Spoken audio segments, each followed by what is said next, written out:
Well, hello and welcome. It is Thursday, and you know what that means. We are back for another Alliance Against Seclusion and Restraint live event. Really excited today, as always. We have a great guest today, and I'm interested in you getting to meet our guests and learn a little bit more about who they are and what they're doing. But let me first tell you a little bit about the Alliance. Of course, I'm the executive director of the Alliance Against Seclusion and Restraint, organization that we started about 4.5 years ago. The work of the Alliance is really around the use of restraint and seclusion in schools, but much more broadly, it's restraint, seclusion, suspension, expulsion, corporal punishment, all of the things that are often being done to kids very often in the name of behavior. And of course, when we talk about kids, we're often talking about kids with disabilities, Black and brown kids, kids with a trauma history. And we're often talking about failed approaches and techniques that are being applied to children that not only are ineffective, but can be harmful. So we are really there to advocate for children and the rights of children. Of course, we're advocating to support better laws and policies. In fact, next Monday, we have a great event lined up at 5 o'clock where we're going to talk about how to go to Capitol Hill and advocate for legislation like the Keeping All Students Safe Act. So there's a lot that you can do getting involved with the Alliance. So I encourage you to check out our website. Let me tell you a little bit about what we're going to be doing today. So I have a guest with us today, Eliphaz Costus, who's joining us from the Satanic Temple. And you're probably going, the Satanic Temple, what does that have to do with restraint and seclusion? And I will tell you here in just a minute, because we're going to talk about their Protect Children project, which I think you'll find really interesting. I do want to let you know that, as always, this event is being recorded. So we always record the events. They are available, of course, live on Facebook, YouTube, and LinkedIn. And after the fact, you can go back to all those platforms and watch them on any of those platforms. You can also go back and listen as an audio podcast. We make them available as an audio podcast. So if you want to listen on the go, you can go to your favorite podcast platform, iTunes or Spotify or Google, and you can subscribe and listen to our podcast there. Also encourage you to subscribe to our YouTube channel. We're really trying to get more people following our YouTube channel because there's a tremendous amount of fantastic content there. So with that, let me go ahead and introduce to you and tell you a little bit about our guest today. And before I do that, I'm going to ask you, if you are watching live, go ahead and tell us in the chat who you are and where you're from. Would love to know where people are joining us from. And it's always great to see all the people that are joining us from all over the world for these events. So Eliphaz Costus is the campaign director for the Satanic Temple's Protect Children project, working to protect all TST members in public schools from abusive punishments that violate their religious rights. He began his work with the Satanic Temple in 2021. That seems like it wasn't that long ago, but it's been a couple of years now. And when he organized the Bladensburg Satanic Peace Cross ceremony with the TST, co-founder Malcolm Jarry, thus establishing the first satanic monument on public grounds. Costus is a singer-songwriter and a multi-instrumentalist who has written songs, including the infamous satanic children's song, My Pal Satan. So, of course, many of you are probably wondering, again, Satanic Temple and the Alliance, and we're going to explain that in a minute. But Eliphaz, welcome, and thank you for joining us today. You and I have had the chance to catch up on many occasions, and I appreciate the work that you're out there doing, and it's great to see you today. Yeah, great to see you too, and thanks for this opportunity to be on your podcast and of a organization such as yours that I really respect, admire, the work you're doing. And yeah, glad to be here. I really appreciate that. And I thought it might be helpful to give a little bit of backstory here, because again, I think, when people probably are tuning in and seeing this and going, the Alliance Against Seclusion and Restraint and the Satanic Temple, how are these two things connected? I remember it was probably about a little over a year ago, maybe a year and a half ago, that you had reached out to me via email. And I got an email. I'm going to read just the intro to the email, and I won't go into the whole thing, but I'm going to kind of explain to you, and I think I probably did, my initial reaction to the email, and then kind of what happened after that. So you sent me an email on July 19th of 2022, and you said, "Greetings, I'm the campaign director for the Satanic Temple's Protect Children project, working to protect the bodily autonomy of all TST members in public schools. We truly admire the work of your organization is doing and believe that you to be a natural ally with our cause. Therefore, I'm reaching out to hopefully begin a dialogue on how our campaign can support the Alliance Against Seclusion and Restraints mission. And you went on to tell me a little bit about the Protect the Children project, which we're going to talk about in a minute. But I think I shared with you my initial reaction to that email was, the Satanic Temple is contacting me about collaborating. And at first, I mean, after I read through the first paragraph, I continued to read through it. I'm like, oh, okay. I was not familiar with the Satanic Temple at the time. And anyone that knows me well knows one thing about me, which is that I will have a conversation with anyone, even if they're people that I might not agree with or have different ideals from. I'm always happy to have a conversation. I think it's really important to have conversations with people, because you then have an opportunity not only to learn and meet people and hear different perspectives, but I think that's the way we get things done, is by working together. So of course my gut response was, okay, well, I'm happy to have a conversation. And I went off and I went to your website, I went to the organization's website, and I began kind of looking around to try to figure out, well, what is this Satanic Temple? And as I did, I came across really some things on the site that started to give me an idea for what the organization was. And it didn't necessarily match what was in my head. And I'm sure this is something that you've heard before, where people's initial response may not be necessarily in alignment with who you are and what you're doing. But there's a reason behind that too. But at the same time, I began looking, and as I got on the website and saw, well, gee, the first thing that hit me was a tagline that says empathy, reason, advocacy. I'm like, oh, empathy, reason, advocacy. Well, those things resonate with me. Okay.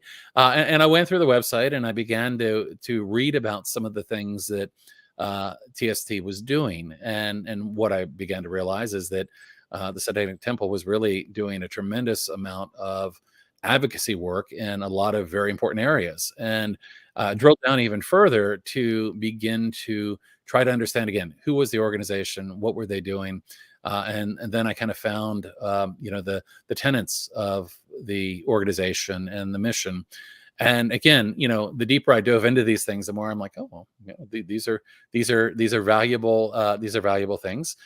So I started to get a different idea just from doing a little bit of research, and then of course I fell into some of the bigger work that the film that had been made, and began to get a better feel. And of course, I felt like I was late to the party, that there were a lot of other people that already knew who the Satanic Temple was and the work that they were doing, but I wasn't there yet. So that was my intro, was that email from you, and I think we connected and had a conversation, and you began to tell me about some of the work that you're doing. So I want to start there with kind of the backstory a little bit, because I think it's really important. So I wonder if, and I realize that you're here today, kind of speaking from your own experience, and you're here Mhm. as the as the person who is kind of leading the campaign director for the Protect the Children project.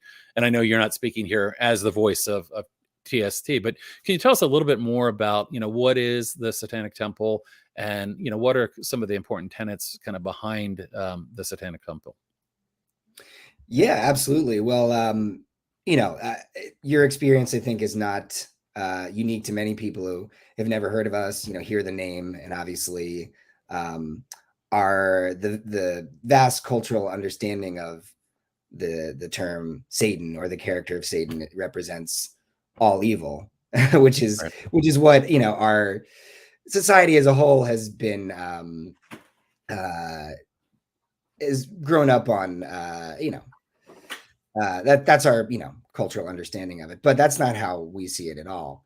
And if you do any, to us, Satan is a symbolic character, not a literal character, as some people take certain religious texts literally, but to us it's a symbolic, metaphorical character, taken from the more literary, romantic understanding of the character of Satan, which is the one who stands up to tyranny and is the ultimate rebel against unjust authority and tyranny.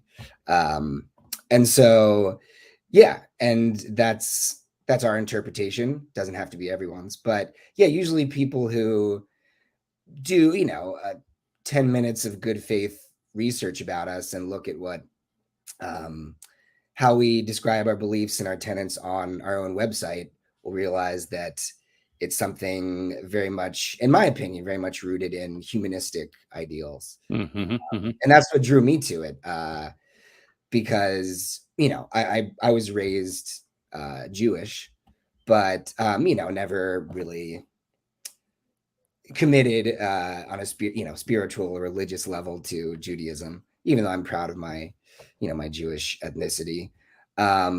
But discovering, and we do consider ourselves a religion, which is maybe the most one of the more contentious things, because often people think, oh, how can you be a religion if you don't actually believe in a higher power? Because we don't actually believe in the literal Satan. We don't believe in any kind of supernatural entity at all. All our beliefs are rooted in our best scientific understanding of the world, which is actually one of our tenets. But I think, to me, it's a way to sort of redefine religion as something non-theistic and something rooted in ethical principles and deeply held beliefs that are, separate and not tied to supernaturalism. And you mentioned these deeply held beliefs, and I went ahead and brought up the website that has the fundamental tenets,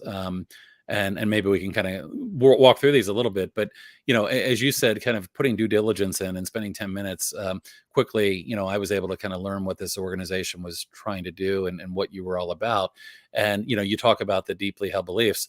I look at these tenets and I think, oh well, one should strive to act with compassion and empathy towards all creatures in accordance with reason.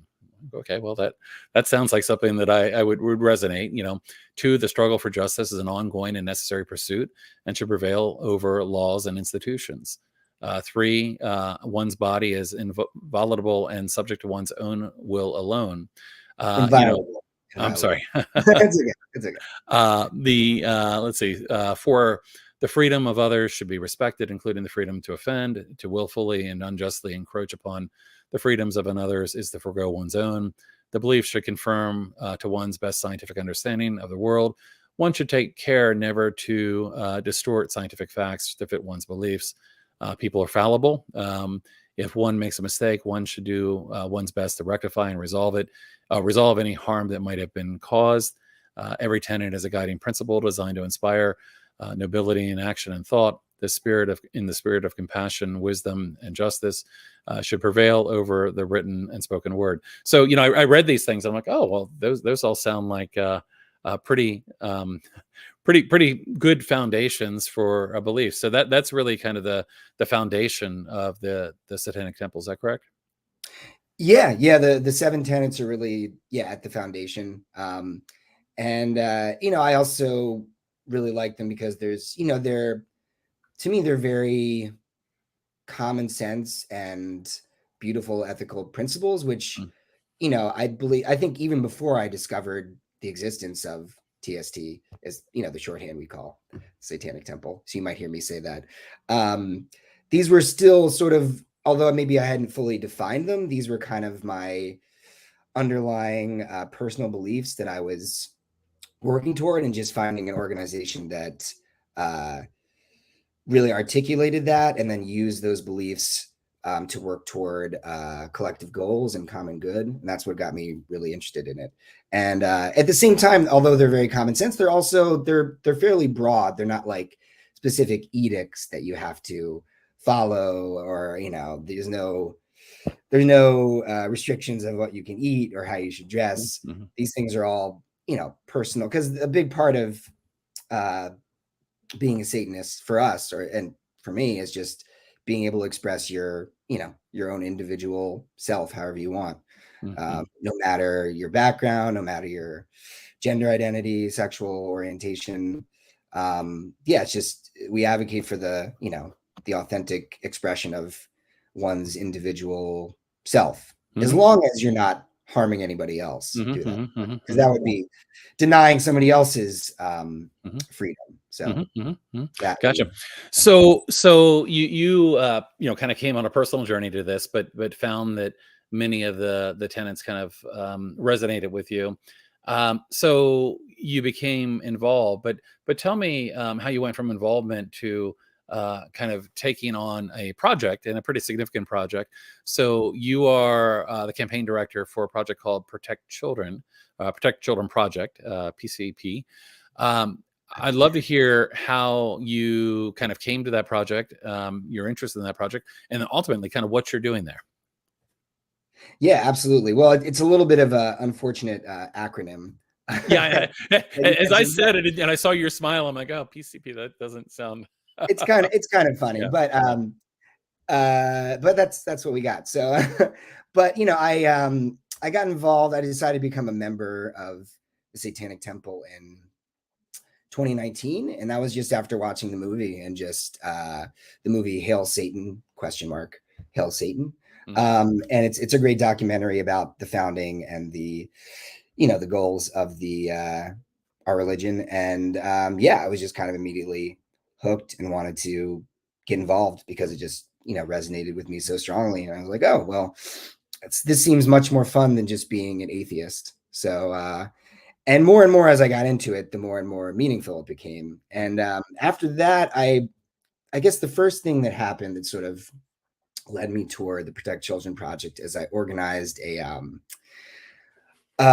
somewhat significant event in it's actually in Bladensburg, Maryland, in reaction to the Supreme Court's decision upholding the Bladensburg Peace Cross, which was a case probably not many people remember from I believe it took place, or the ruling came in, maybe it was 2019. I might be wrong about that. But I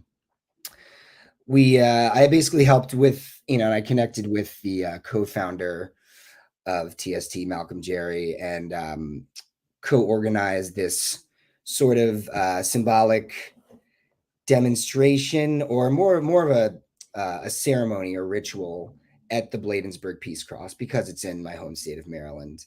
And because the court basically said, oh, it's a giant 30-foot stone cross in the middle of a very public road. And in my interpretation of the Constitution, that seems like an overreach of having a giant Christian symbol on public property. And Malcolm agreed with me. And so it was already a decided law because the Supreme Court upheld it. So instead of, there's no further path to taking it down. So we decided to, create an interpretation where we sort of adopted the cross as a satanic symbol, because the Supreme Court had said, well, it's a World War I monument, so really it no longer has exclusive Christian significance, just paraphrasing. And so our response was, okay, well, we're going to adopt it as a satanic monument and call it the Satanic Bladensburg Peace Cross. And so we sort of, at the same time, staying true to the original meaning of the cross, which is to honor veterans, which we absolutely support. So in hosting that event, which went off really well, and it was really well attended by people came from as far as I think Pennsylvania to come, and Virginia. It was a really powerful and meaningful experience for me personally, and because of the success of that, I think that sort of put me on the track to getting offered this position for the Protect Children Project. Yeah, that's great. So I want to dive in and of course understand a little bit more about the project, and I'm actually going to bring up on the screen here, so bear with me for a second. I'm going to bring this back up, and let me do that, and maybe have you kind of walk through with us a little bit more about, so what is TST's Protect the Children Project? What is it? Because when I came to this page the very first time, and I'm like, let's see, against corporal punishment, solitary confinement, use of physical restraint. I'm like, wow, this is very aligned with the work that we're doing here. So tell me about the project, and kind of at the high level, and then we can kind of drill into some of the details, and you can tell us a little bit more about what you're doing, because I know that we've talked before about some very interesting strategies in terms of how to affect change here. So tell us first about the project itself. What is the Protect Children Project? Absolutely. Well, yeah, this is this project in particular was definitely Malcolm Jarry's brainchild, and then he brought me on to manage it. But inherently we believe that the Satanic Temple, in accordance with our beliefs about compassion and empathy, we believe that it's just unethical for children to be objects of physical or psychological abuse, especially in a public educational setting. And it's really, really terrible that still is legal in 17 states in our country. But even more specifically, when it comes to protecting the rights of our members, what Protect Children Project does is advocate for our members who are in public school to prevent them from these kind of egregious forms of punishment, like corporal punishment, solitary confinement, or also known as seclusion, also sometimes called scream rooms. Mhm. Use Yeah, of physical there's a lot. There's a lot yeah, of things are called, and some of them have very innocent sounding names, like the cool room, the blue room, the calm room, the quiet room, and these are rooms that are used essentially for solitary confinement, for yeah. seclusion, and are really harmful to kids. Yeah, and I Yep. know that's one of the reasons your whole organization was started, because of your personal experience with Hmm. your own son in public school. And I'm sorry you both went through that. But in addition, the use of physical restraints, physical or mechanical restraints, and also restriction of bathroom access. And these four types of punishment, in my opinion, they're clearly unethical, but is also, also for TST's opinion, they actually violate our religious rights and our religious beliefs, because, our tenet number 3 is one's body is inviolable, subject to one's own will alone. And so, even a student in school has a right to have that religious belief respected, if that's the beliefs they hold. So Hmm. any of the corporal punishment, solitary confinement, restraints, restriction of bathroom access, those all would be in violation of a TST member's religious rights. And so our argument is um, that we can use this. I mean, we're using our religious rights to be exempt from those types of punishment in public school. And because, public schools are government institutions, our religious rights and are therefore our civil rights, and have to be respected. Hmm. So that's kind of our strategy and our Hmm. argument we make when Hmm. reaching out to schools or advocating on behalf of students who Right. come to us for help. So at a high level, again, you are aligned kind of with our beliefs here, that we should not be using corporal punishment. We should not be inflicting pain upon children to gain their compliance. We should not be shutting children in rooms by themselves.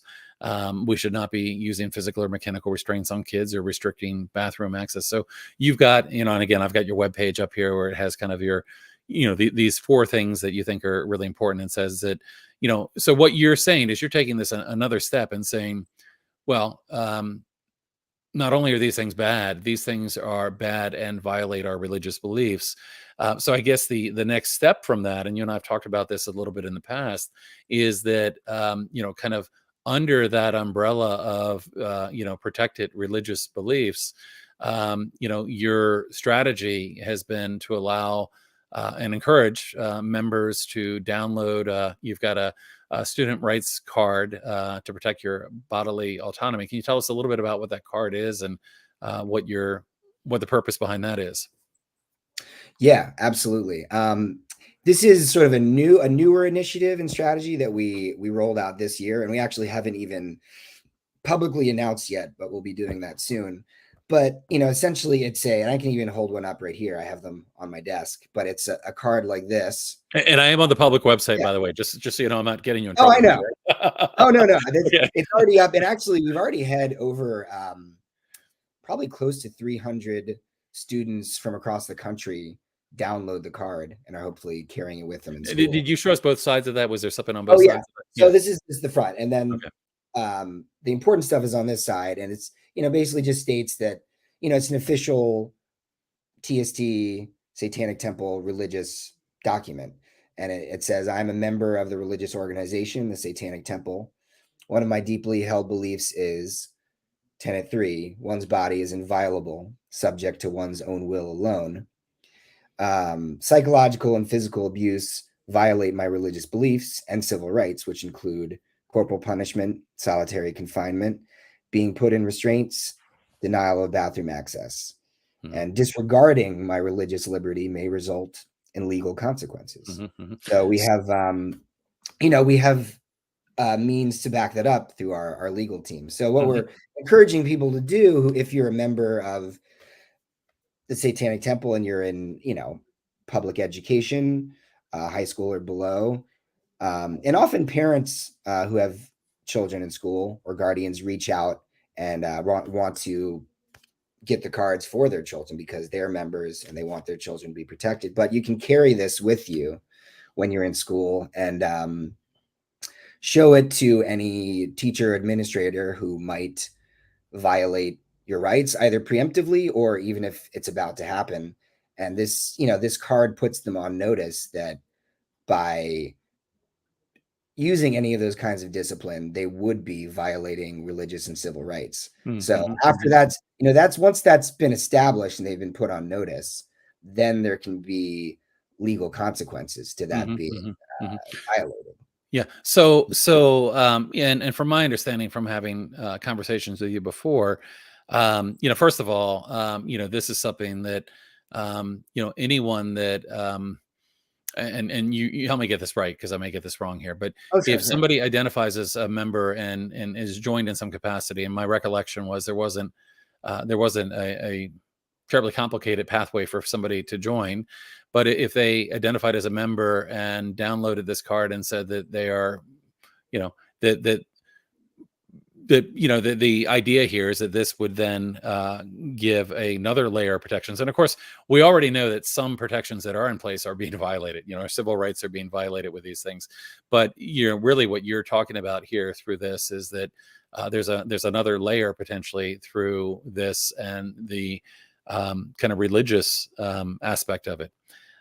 So if somebody were to be a member and get the student rights card and I know you've talked before about like putting a school on notice, so let's use a hypothetical situation. So there's a parent whose child is being restrained and secluded and they either were an existing member, decided to join.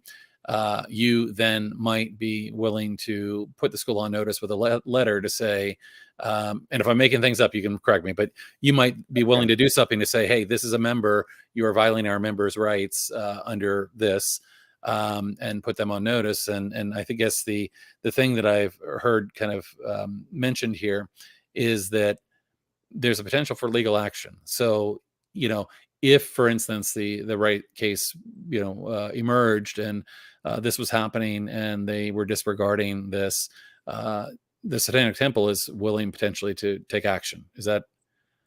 Oh, absolutely. Absolutely. And we, one of our trademarks is taking legal action to, fight these battles for our, our religious rights and religious liberty in court. So absolutely. Yeah. If, a school or administrator, after being put on notice of a student's religious rights, disregarded that, if they saw the card and decided, oh, I don't want to respect a Satanist's rights in school because I don't like it. I don't like the Satanic Temple, and I want to paddle the student anyways.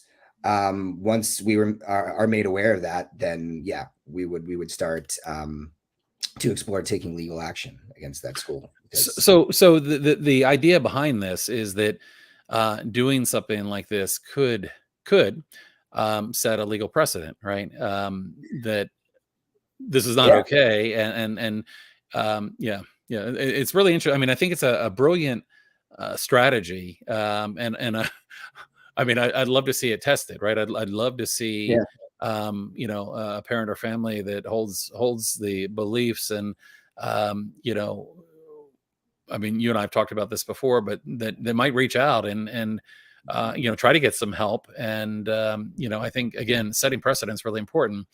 That's the ultimate goal. If that case, and plaintiff should come to us with a legitimate case, and can prove that their rights were violated after they've already established their rights with the school and with the administrators. Then yeah, we absolutely will back them up with legal action. I also want to mention, because you said something before, but yeah, when it comes to joining, Yeah, we thank never, you.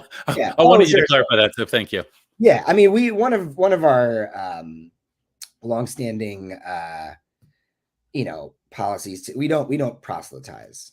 So people, we don't do any outreach to try to convince people to join TST. But to join, it's as simple as just deciding for yourself. It's just an individual choice and decision. There's no membership fees. There's no you know nothing you have to sign in blood. No Which sacrifices at the altar. no, nothing Yeah, like yeah, that. So yeah. it's just an individual's choice whether they want to identify as a Satanist, and a lot of people choose to do it, don't choose to do it publicly, and it's just something they keep hidden, which is perfectly reasonable. I mean, there's also a reason why I use a pseudonym online, because Eliphaz is not my real name, but um so it's an individual's decision that they make. But once that's made, if they identify with the seven tenets, and then we have their back when it comes to their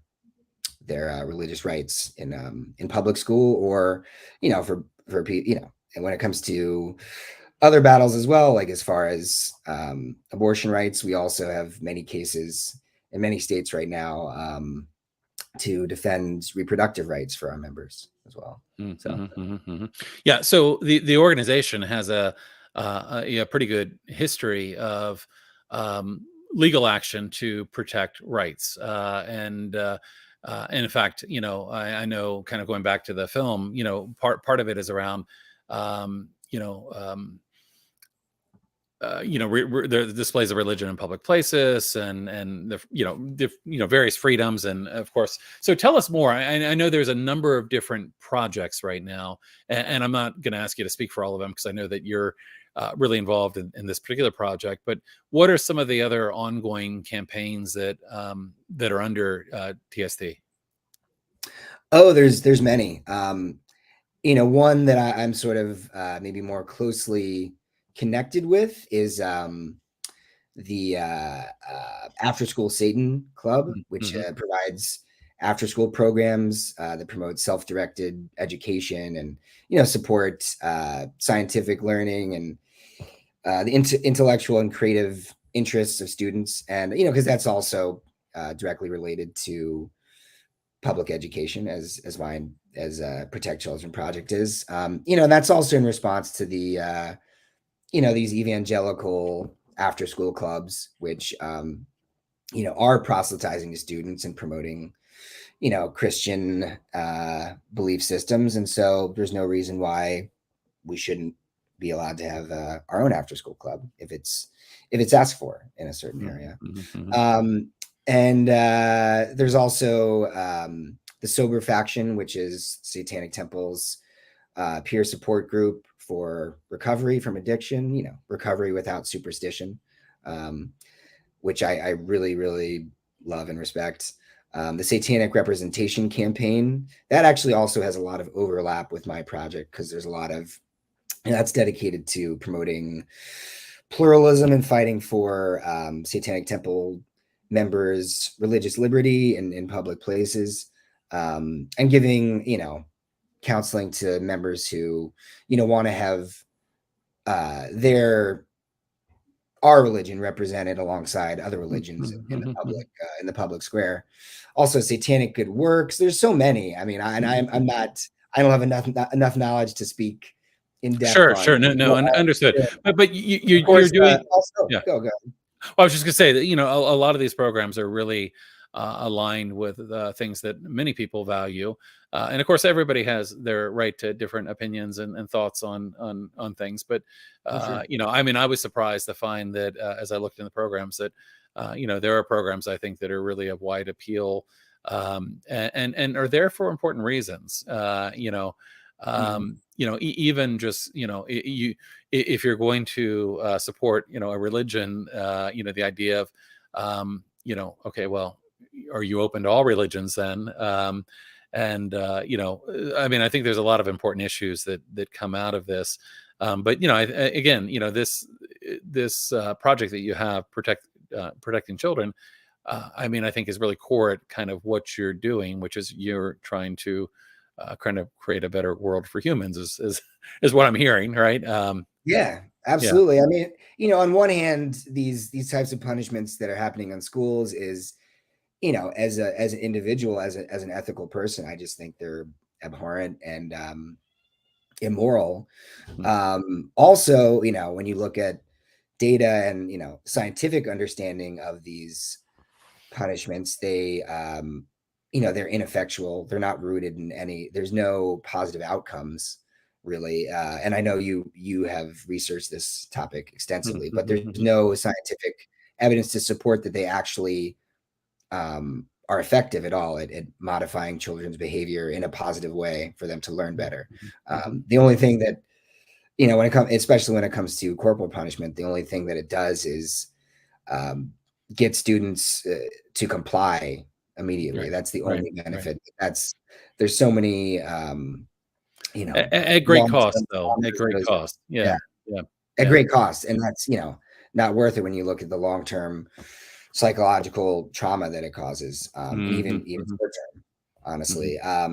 And then and then of course, thirdly, it's a violation of our religious beliefs.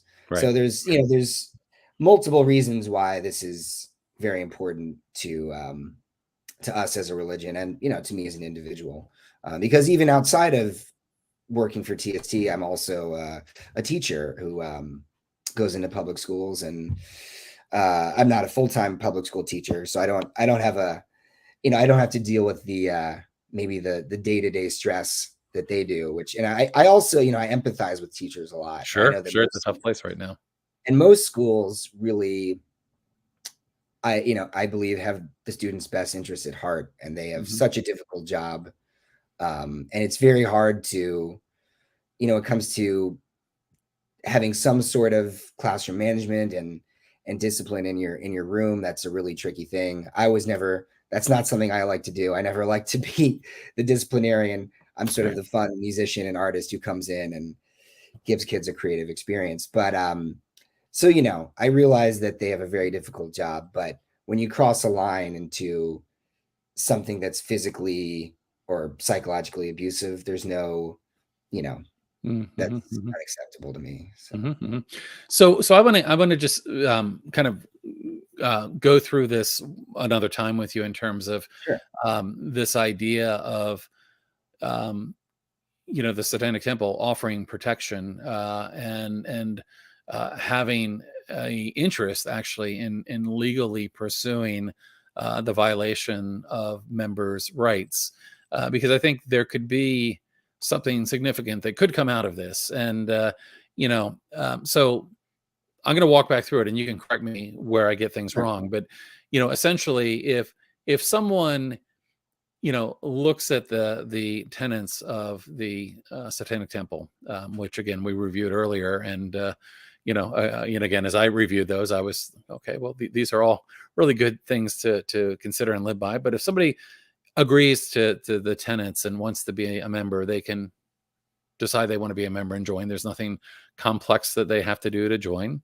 Then upon identifying as a member, they could, if their child is in a school where these things are happening, they could have their child fill out the application, which is free, for the card, and the card is there to kind of put into words the protection, which basically is stating that the card holder is a member and protected under the religious beliefs of the Satanic Temple, and that doing certain things would violate these, restraint, seclusion, all those things that we talked about, corporal punishment.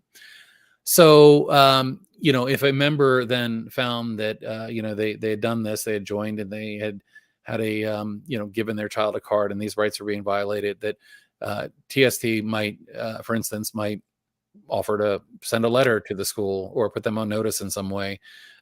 If these things continued, you're suggesting that given the appropriate case, that that TST would be willing to potentially take something legally forward to kind of show that this is a violation of the religious rights of your member, which could, of course, have a pretty profound impact, not only on it happening to that individual, but could have a profound impact for it happening to others.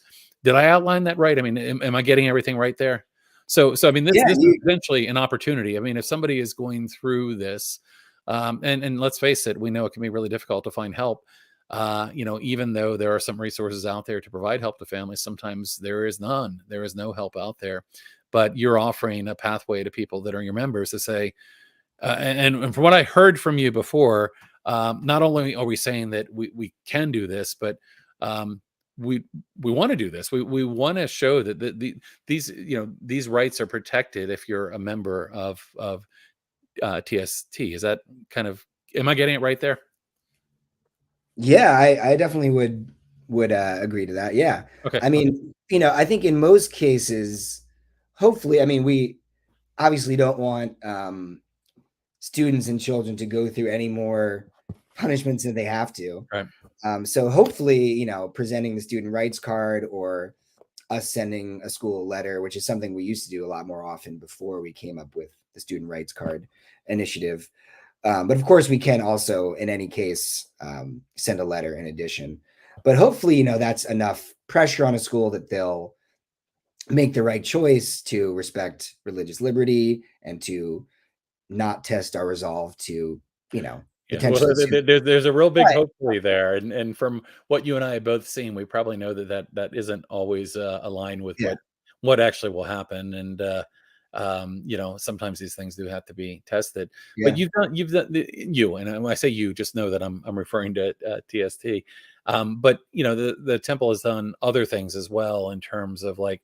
I want to say that you've had like billboards and other campaigns to raise awareness. Am I getting that right? Well, yeah, before my time as director, there were several billboards put up for Protect Children Project in certain areas strategically. I think near schools that we knew were using corporal punishment. One Gotcha. that said, "Our religion doesn't believe in hitting children." With then the website where you could Mm, go to if you were concerned about your children or yourself being hit in school. mm. So yeah, billboards were part of it. Definitely. And going back to what you were saying before, we're absolutely committed to, moving forward. If there was someone who came to us and really, obviously it's a lot of, it's a big commitment to be a plaintiff in a case Right, like this. right, And right. it And, probably and it's involves, a process. I mean, this yeah, does not resolve things overnight, but yeah. processes that set precedent can be things worth doing because often they can lead to bigger changes. Exactly. And so if we were able to find the right plaintiff who was having this problem and not having their rights as a TST member ignored, and they were willing to take on the commitment of, litigating this, and most likely they would have to, they'd have to publicly come out as being a member, which is, can be kind of daunting for some people. But in that situation, yeah, we're firmly committed to take it to court and hopefully establish a precedent where people's any religion, any set of deeply held beliefs could be used to exempt students from these kind Mhm, of punishments. And mhm. we're not advocating for, and sometimes people approach me saying, well, is it, I remember in one case, is it could we say that, my child like doesn't want to run laps at gym? Can we say that that's a violation of bodily autonomy? And that's really not, it has to be something egregious. It can't be Yeah, right, something right, that right, the student just doesn't want to do, right. because there has to be some sort of Yeah. Well, Uh, and I mean, we there would has to probably be some both like to live in a consequence. world that had more consideration for children's Yeah, rights, right? I mean, but again, to take an action like this, we're not talking about something. We're not talking about. I mean, we're talking about something that's pretty significant here. So, I mean, to yeah, go under that, absolutely. I can, yeah, absolutely understand that. It's interesting. I'll share with you, and I think I shared with you once before. Um, I had written and tried to reach out to, oh gosh, I want to say 8 or 9 different various religious organizations, looking at a national level uh, about restraint, seclusion, and corporal punishment, and asking their positions, and opinions on these things. And The majority did not respond, even to several attempts to reach out. And I had probably, other than TST, I had probably 2 other responses. One of which was also, I think, um, probably very aligned with the response that I got from you, which is that we don't believe that these things should happen to kids, and we've got to do better. But we often find that. Religion is actually not only not coming out to do things to protect children like is being done here. I mean, what you're offering to do here, but often is used as the reasoning for doing things. We highlighted a news story recently where Mike Pence, as a candidate, was in Iowa, I believe, talking to a table full of people, and they were talking about schools, and the question about kind of, what do you do to, and I don't remember the exact question, but essentially address the issues that are happening in schools across the state and across the country. And the response that Mike Pence gave was about corporal punishment, and essentially saying that we should bring back more corporal punishment, that we should hit kids to get them to comply. And he related his own story about, being in Catholic school and getting, the nuns, getting hit by nuns, and that he probably didn't get hit all the times he should have. And yeah, I mean, it just surprises me sometimes that, and of course, And he turned out just fine, right? right, right. I was going to say that, and I'm not gonna go any further with that. But yeah, yeah. I mean, that's what we hear, right? And this happened to me, and I turned out just fine. And I'll tell you, I mean, from personal experience, I've shared this before, but I went to a religious school when I was very young, and in kindergarten, I was subjected to corporal punishment. Okay, there was nothing that I did that should have warranted that, but that was done to me. That was done to me as a 5-year-old. That's not appropriate. And of course, we hear things. This is a book actually I've just recently got and beginning to read, but this is an academic look. And of course, we hear this phrase a lot, spare the rod, right? Spare the rod, as a justification for corporal punishment. So, it's kind of interesting to me, the contrast here. Again, looking at, TST very outwardly taking this on as an issue and having a very strong stance on it. But I'm surprised is maybe the wrong word, but that I got less response when I began reaching out to people in various religions to ask, like, hey, what are your thoughts on this? And what are your positions? And then to see that in many cases, religion is used as a reason. There was a case last fall. I don't remember. I want to say Oklahoma. In fact, I should remember his name now. I've seen him in the news enough. But Oklahoma representative, they were close to passing a bill, I believe, on prohibiting corporal punishment for children with disabilities. And this particular person stood up and said that the Bible says it's okay to use corporal punishment, and that's the only thing that matters to me. And essentially, what went from a pretty sure bill that was going to be passed ended up not passing. So it's kind of interesting to me, that contrast that we see.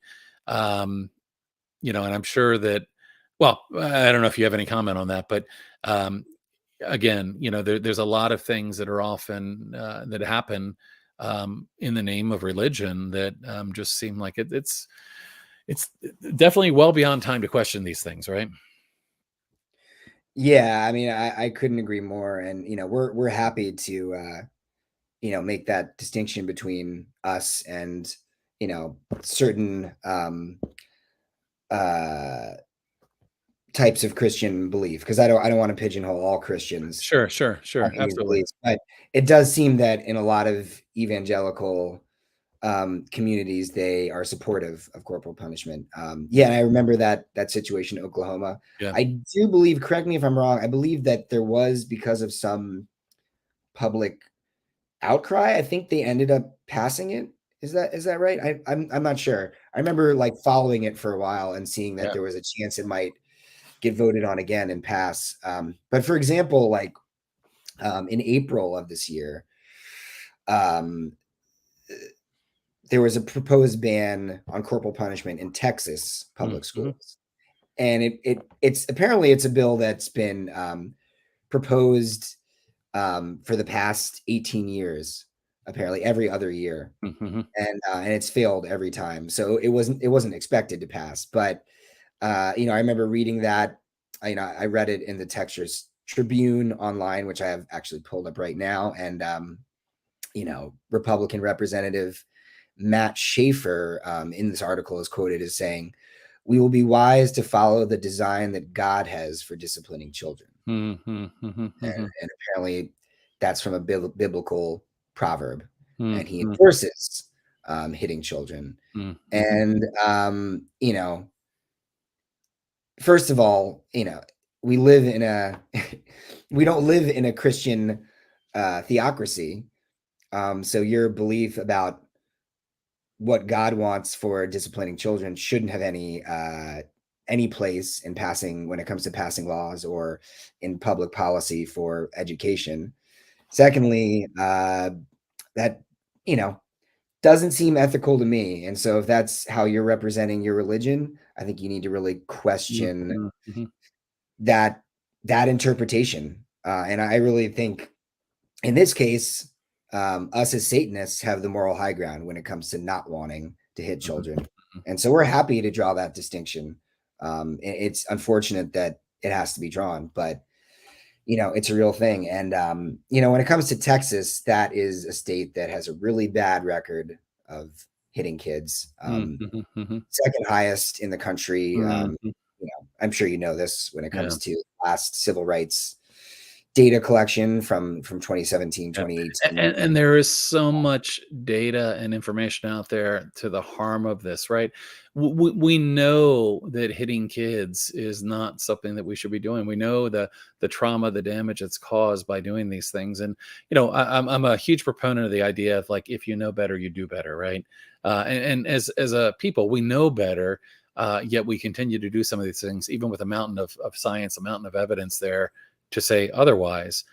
So it's just really hard for me to wrap my head around.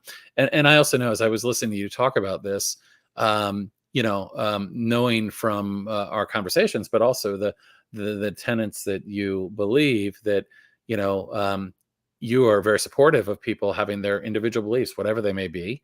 But at the same time, there's a separation when it comes to our government or we are not just a single religion country here, and it's that separation that's really important. So both things can be true. You can support people's individual beliefs to believe what they may believe, but at the same time I think can say, but hey, we have many, there are many, I don't even want to think of the number of religions that might be practiced by people across the country.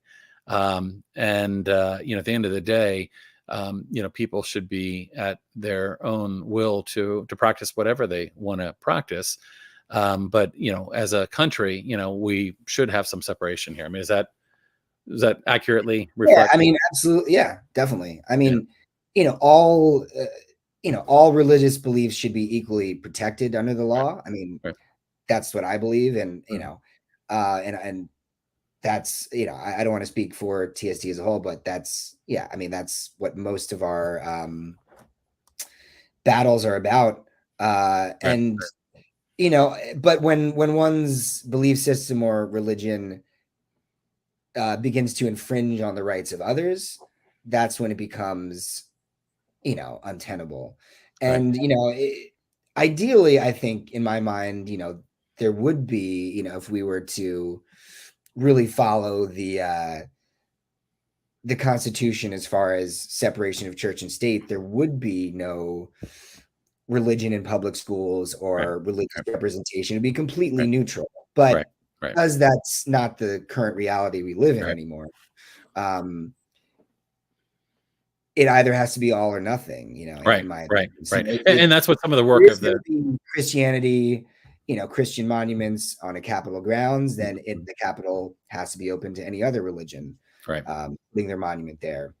If there's going to be evangelical after-school clubs in public schools, then they have to be open to after-school Satan clubs or a Jewish after-school club, any religion's after-school club, to maintain a fair and pluralistic society where all Right. religions are equally protected and respected.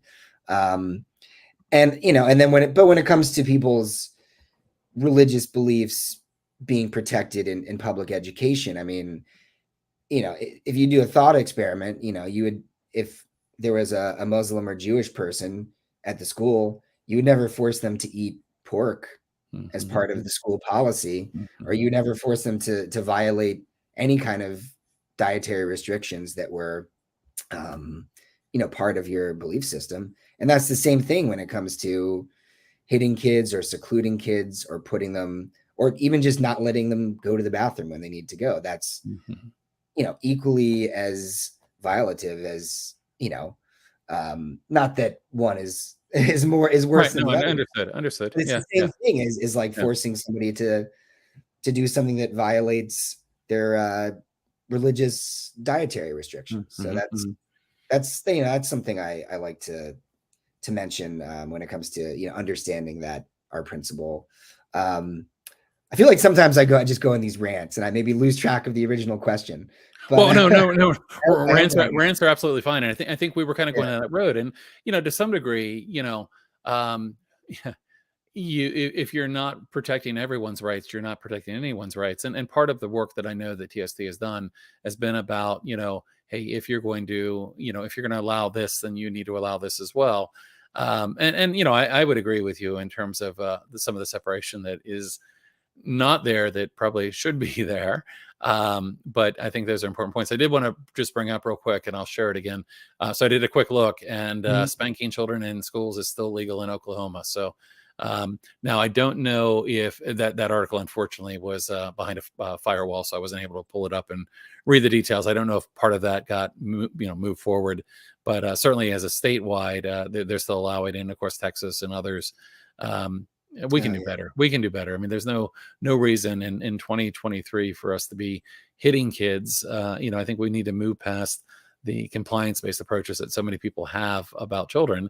And I mean, even children's rights. I mean, for whatever reason, still today, children are looked at differently, as if they don't have the same human rights that anyone should have. And I'm a believer that we do need to respect children as individuals if we want them to respect others as they grow and turn into adults. So we can definitely do better there. Exactly. And teaching kids that violence is an acceptable Right. form of to get what you want, or to it just perpetuates harmful tendencies, I think. I think there's a lot of evidence to back that up. That's definitely not the lesson we should be teaching our kids. Yeah, no, agreed. Absolutely.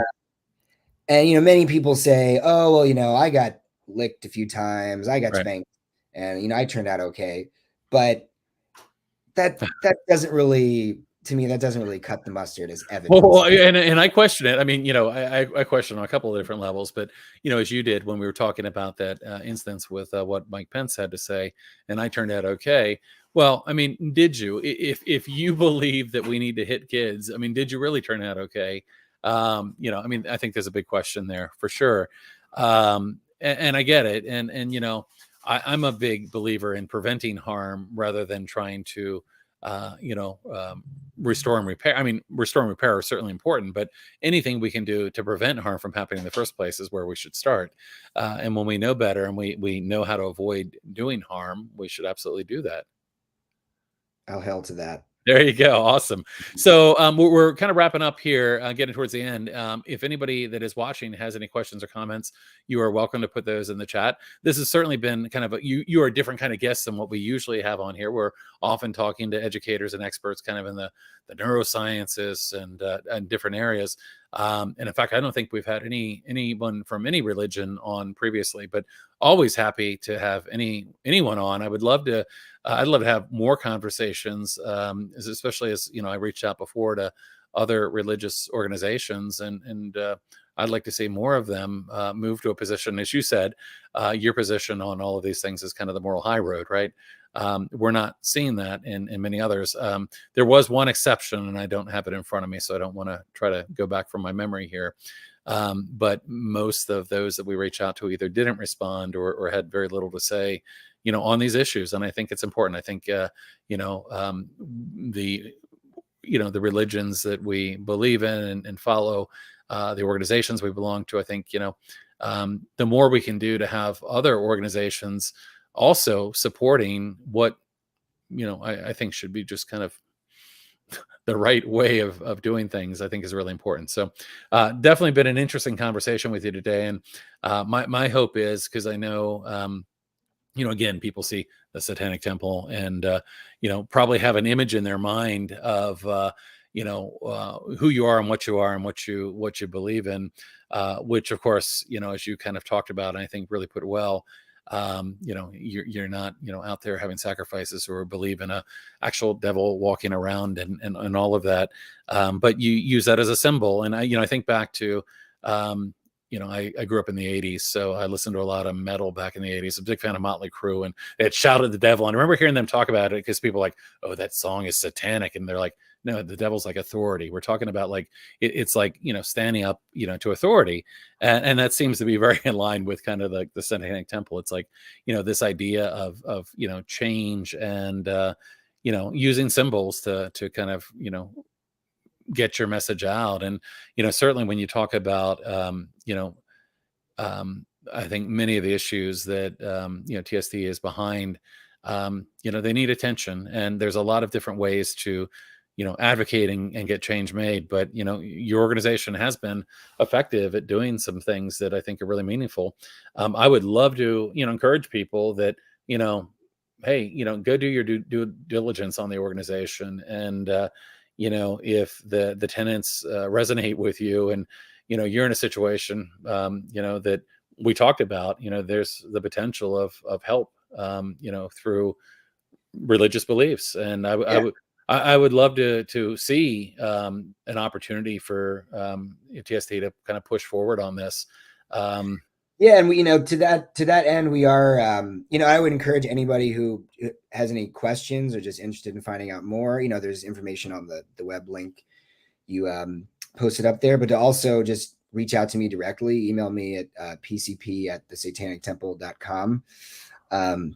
There's that unfortunate acronym again, but yeah, well, and Courtney put it up in the chat. So I'd love to, just hear from anybody's thoughts, or if, especially if you have a concern about one of your children in school, and if there's a way we can help, happy to communicate with you about that. Or if you're a student in school who's worried about any of these kind of punishments and wants to find out more information, I'd be happy to, respond to people directly. I think we've seen students doing that to some degree. Back in what was it, a few months, Cassville, there was a group of students when they reintroduced corporal punishment. There was a group of students that were trying to make some noise, and I mean, it'd be great for them to, groups like that to reach out to you as well. Yeah, and we're working. I can't reveal all the details yet, but we are working on something happening in November where there is going to be a direct action we're taking to confront a specific school that has been using corporal punishment in a obscenely egregious way. I don't want to reveal the details yet. Yep, understood. But please share with us when you can, and certainly to avoid, because usually wherever we do things in person, there's often angry evangelical, sometimes far right-wing counter protesters. So we want to avoid that in this situation. But that'll be the first, I believe, the first in-person action that Protect Children Project has done. But I think it really needs to be done because it's a school that was, through Freedom of Information Act, I made a request to a specific school and found out that they had hit over 1,000 kids, not used corporal punishment over 1,000 times last year. And so this is not data that we had available before, but they sent me the numbers from the last 3 years, and it was on an upward trend. Where the rest of the country is on a downward trend when it comes to corporal punishment. But my jaw just dropped when I saw these horrible figures. So we are going to be taking direct action soon. I don't want to end the show on that kind of note, but that's a serious situation we're looking at, that because we don't have data from the most recent years. It's all from 5 years ago. So sure. And so much of the data is, and I'm glad to hear you did a Freedom of Information Act request. I mean, I think that's critical, but so much of the data is unreliable. I mean, restraint seclusion data, the Government Accountability Office came out in 2019 and said to the Department of Education, like, hey, you've got to get this right. Your data is, orders of magnitude off. We have large districts that are reporting zeros that shouldn't be. There's not much reliability. But at the end of the day, I mean, one kid getting hit in school is one too many. One kid getting put in seclusion is one too many. I don't believe that there's ever a place that, I don't believe corporal punishment or seclusion should ever be allowed in schools. And our thought is that the use of any kind of physical restraint should really be exceedingly rare.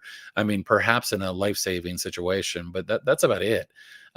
These things should not be happening overall. But you're right. I mean, they do sometimes happen more than we realize, and even when we have the data, there's so much that goes unreported. And I'm sure that cases of seclusion and restraint are far underreported in comparison to corporal punishment. Right.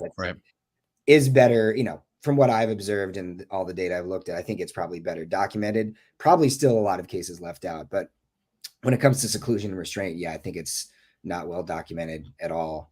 And hopefully, I think there is some, from what I've been hearing and reading, I think there's some momentum for a national ban on corporal punishment in public school. I know that's something that I think there's several members of Congress who were talking about bringing a bill like that forward. I don't know if you know what you know about that, but I would love for that to happen, and for that, at least that one punishment to be taken off the table, and then we can just focus more on seclusion and restraint. But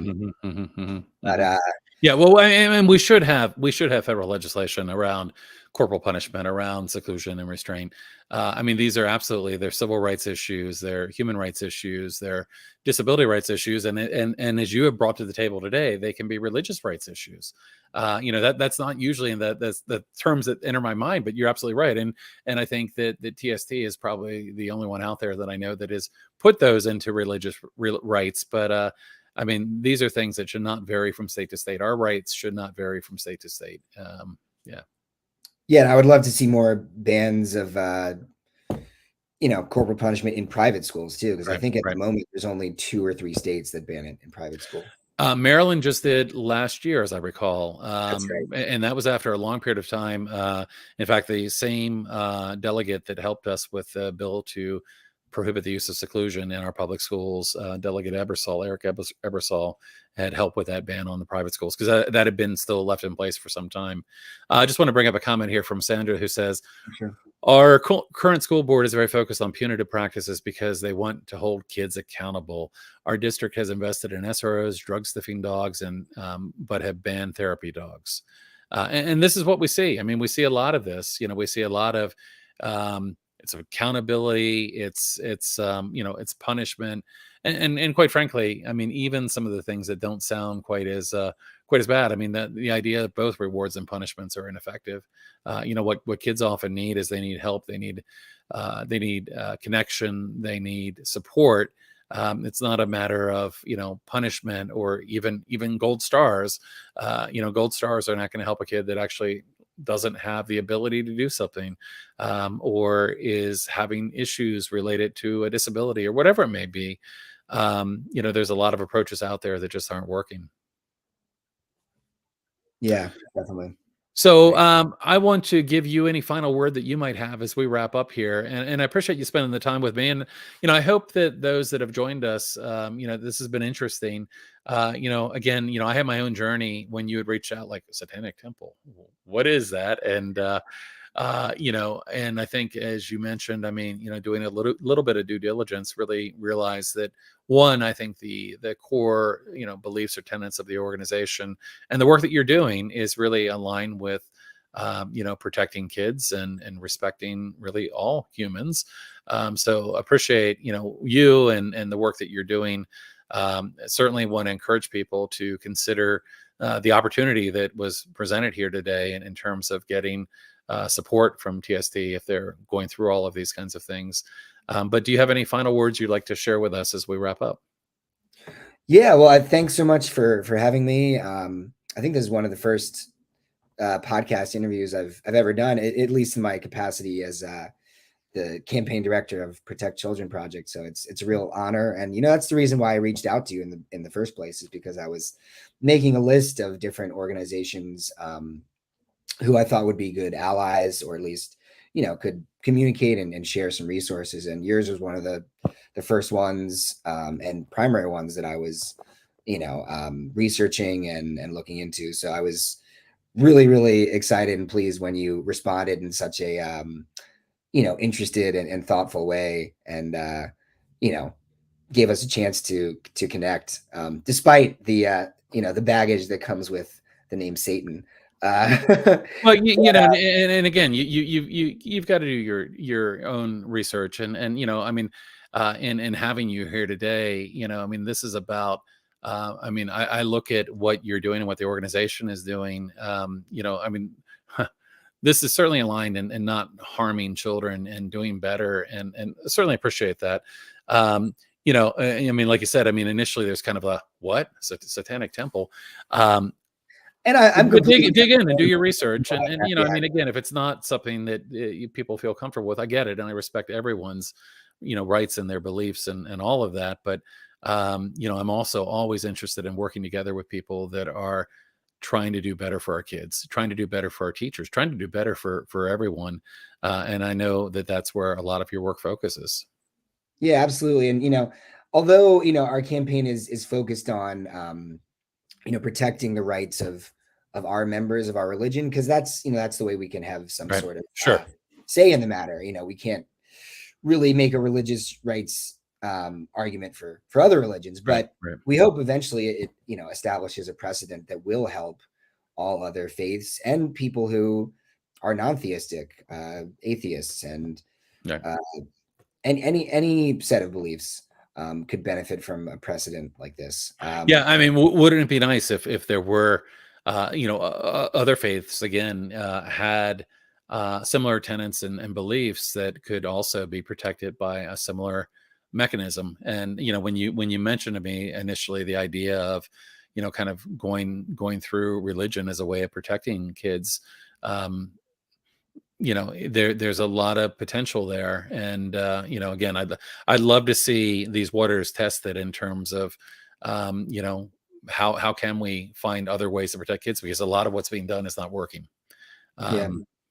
So And I guess to close on, so we close on sort of a lighter note. As you mentioned in my introduction, I'm also a musician. For those watching live, you can see my ukulele and my Greek bouzouki behind me, which I got when I traveled to Greece. But I have started to create a few different satanic kid songs, which maybe has never been done before. I'm not sure, but I created a song uh, during the pandemic when I had nothing better to do, called My Pal Satan. And I ended up showing it to, this is even before I was hired at TST, but I showed it to people at the After School Satan Club and ended up donating it to them to use as promotion for their campaign. And it's a really fun song that I think expresses and sort of destigmatizes ideas about Satan and hell,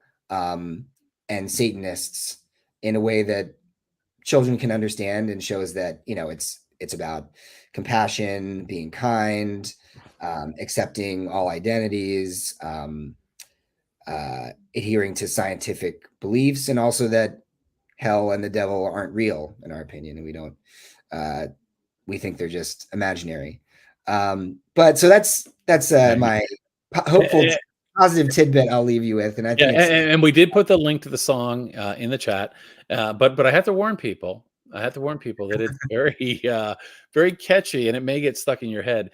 And again, I mean, this idea of some of this work that you're doing, I know that there may be a perception like after school Satan club, you're trying to indoctrinate kids into evil, and all of these things, and nothing could probably be further from the truth. Really, part of it is saying that if we're going to allow religious organizations in schools, you have to allow all religious organizations in schools. And here we have a club, and of course, from what I understand, your club is about like crafts and science, and I mean, this is not about indoctrinating kids into a religious belief. not. But really is one to make the point that you again, if you're going to allow in a religiously based club into a public school, then you've got to allow any religiously based club into a public school. But I mean, I know there are some actual clubs that are up and running, and I've seen pictures of activities, and it's designed to be a fun thing for kids to do as well. Exactly. And so And finally, when it comes to we're going to be dropping another satanic song for my campaign fairly soon. We premiered it at SatanCon this year. Yeah, we're going to be releasing that soon as a song for Protect Children Project, geared toward a little bit older kids. Gotcha. I'm looking forward to presenting that as as a informational video and song, as a way to just get more awareness and knowledge about the student rights cards and about what Protect Children Project does. And I really I love using music and using my skills as an artist to promote this kind of work and as activism. So that's just something I wanted to mention to leave everybody. Yeah, well, send me a preview when you can. I'd love to hear it, and when you have something that we can share, let me know that as well. Listen, I appreciate you making some time to chat with me today, and I appreciate you talking about the work that TST is doing, but more specifically about the work that you're doing with the Protect Children Project, the project with the unfortunate acronym. But really, I mean, in all seriousness, I mean, it's a really interesting idea, which is the idea of we're going to use religious beliefs as a way to protect children. I think that should there be a case that comes forward, it could have a lot of impact. So I'm really interested in where this might go. And again, encourage people to listen with an open mind to this podcast, but all the information that's been presented to you. And again, thank you so much for joining us today. And we will hopefully be in touch with you again. So I'm going to let everybody else go, and you can hang on here as we end things up. But thank you for being here. Thank you so much, Guy. Hail Absolutely. yourself. All right. Thanks.